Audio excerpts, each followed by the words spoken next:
কলকাতার কারাগার থেকে মুক্তি পেলেন পিকে হালদারসহ ৬ সহযোগী।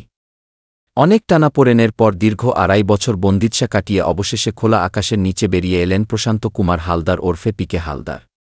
মঙ্গলবার ২৪ ডিসেম্বর সন্ধ্যা ৬টা ৩৫ মিনিটে কলকাতার আলিপুর প্রেসিডেন্সি কারাগার থেকে জামিনে মুক্তি পান হাজার হাজার কোটি টাকা তছরূপ ও পাচারের অভিযোগে অভিযুক্ত এই ব্যক্তি।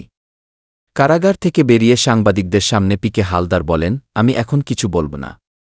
পরে বলবুখী তিনি আরও যোগ করেন যে আইনজীবীর সঙ্গে কথা বলার পর বিস্তারিত জানাবেন। এরপর হাত জোর করে গাড়িতে উঠে দ্রুত স্থান ত্যাগ করেন। কারাগারের বাইরে দাঁড়িয়ে থাকা একটি সাদা উবার গাড়িতে চড়ে তিনি কোথায় গেছেন তা জানাননি। গত শুক্রবার কলকাতার নগর দারা আদালত পিকে হালদারের জামিন মঞ্জুর করেন। ১০ লাখ রুপির ব্যক্তিগত বন্ডে জামিন দেওয়া হয়, তবে এর সাথে বেশ কিছু শর্ত জুড়ে দেওয়া হয়েছে। এই মামলার পরবর্তী শুনানি আগামী ৯ জানুয়ারি। উল্লেখ্য, ২০২২ সালের ১৪ মে পশ্চিমবঙ্গের একাধিক স্থানে অভিযান চালিয়ে পিকে হালদারসহ ৬ সহযোগীকে গ্রেফতার করেছিল ভারতের কেন্দ্রীয় তদন্তকারী সংস্থা এনফোর্সমেন্ট ডিরেক্টরেট ইডি। অর্থ পাচার আইনে তাদের বিরুদ্ধে মামলা দায়ের করা হয়, যা এখনও বিচারাধীন।